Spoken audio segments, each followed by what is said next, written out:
Hello again, everyone. Mark White, Dennis Fernandez, both of White Summers. Dennis runs our IP strategy group, and we've talked really for a long time, getting close to 8 different long segments about intellectual property, how to build, what to build, and how to build differentiation in the products. The arsenal, however, is way more than patents, and everything we've been talking about up to this point has been patents. And because of the change in the patent law, the difficulty now in getting an issued patent on software, unless it's embodied in an automated system of some sort, and the connection's got to be ingrained and credible and necessary in order to sort of pass scrutiny by the patent examiners.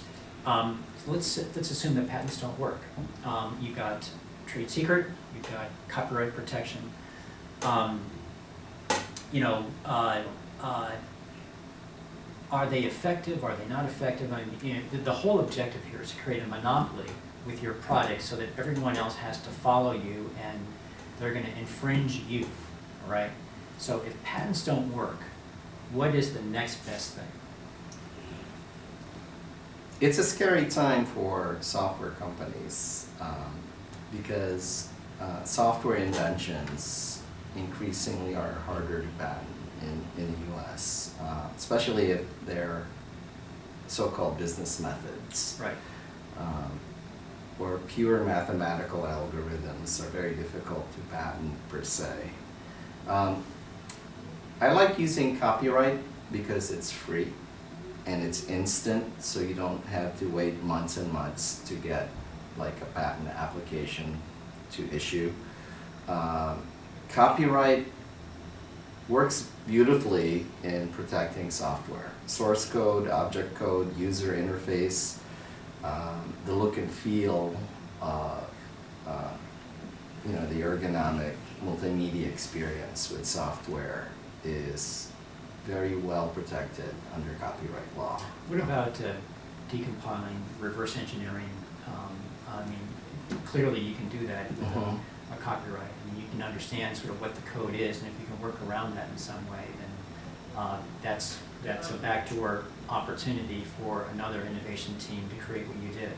True. So the vulnerability is if you have a competitor who's willing to reverse engineer your code and write their own original variation on it that has a different structure, sequence, and organization.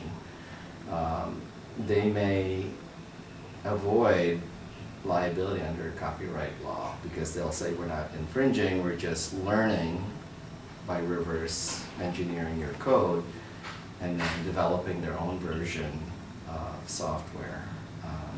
It's possible. But you mentioned something that's important. So it's not just the code itself, but it's the user interface. It's the entire environment in which the solution is presented. And so there's different layers of copyright protection, which is more than just the coding itself. And a large part of innovation appeal, I would think, is how the interface works. Product design is a big topic now, and markets react to ease of use. And so that's protectable by itself, really. That's right. And there's a quicker, cheaper way in the US patent side called design patents, and Apple relied on that procedure. They filed and enforced a series of design patents against Samsung on the iPhone interface. The series of cases between Intel and AMD over 10 years ago, 20 years ago, were largely AMD's attempt to be compatible with the Intel operating system, but writing their own instructions underneath that were different, but still compatible and running the same software on their microprocessors. But it was heavily litigated, and Intel spent a lot of legal fees, and so did AMD fighting these battles. So it's going to get tested. So you really should have patents and non-patents. And I also like trade secret, if you can. I don't think it's practical, but I like preserving somewhat the secret sauce, if you can, in the chip design, or maybe in a portion of the code that is not easily discernible because it's embedded in microcode or embedded in a ROM chip, okay, so it's not so straightforward. If you can, and the reason I say that, Mark, is I think a competitor who wanted to figure out what you're hiding will figure it out eventually, unless you're constantly updating it. So there's this constant examination by young companies, even more mature companies, which is our value as an enterprise in our markets, in our brand, or in our patent portfolio and our IP arsenal, which protects our products. And it probably is all of the above, but part of the IP strategy review is if you say we're protecting our market, our community, and our brand, the brand with Apple, for example, is based on product design, elegance, seamless interaction of different component parts of an elegant solution. And so intellectual property that supports a brand is an important concept. And product design, which could be replicated, but it really can't, because product design it's trade dress, and that's protectable as well.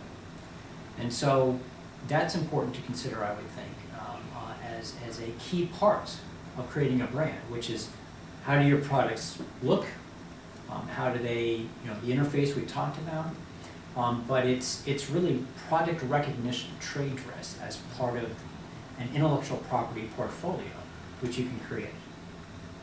The branding strategy works well once you have goodwill associated with a high quality mark, like Nike is the source of innovative shoe products. But strong branding can be challenged successfully. The example I'm thinking of is GoPro, where they have very strong brand, but it's strategically very easy to design and make low-cost, high-definition cameras these days. Right. This is a single chip solution. Right.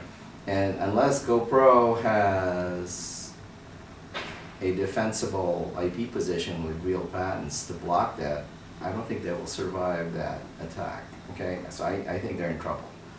And that's why their stock has been really dropping, and they're cutting prices already on new products because it's becoming a commodity quickly, even though they have a strong brand. So they need to continue to innovate like Nike would. Okay, Apple's brand has built up a loyal following of sophisticated users over many years. Right. Because they're part of this community who believes in this mission of easy to use and intelligent ergonomic interface, okay? And so they're a source of that kind of solution, like IDEO generates that for their clients.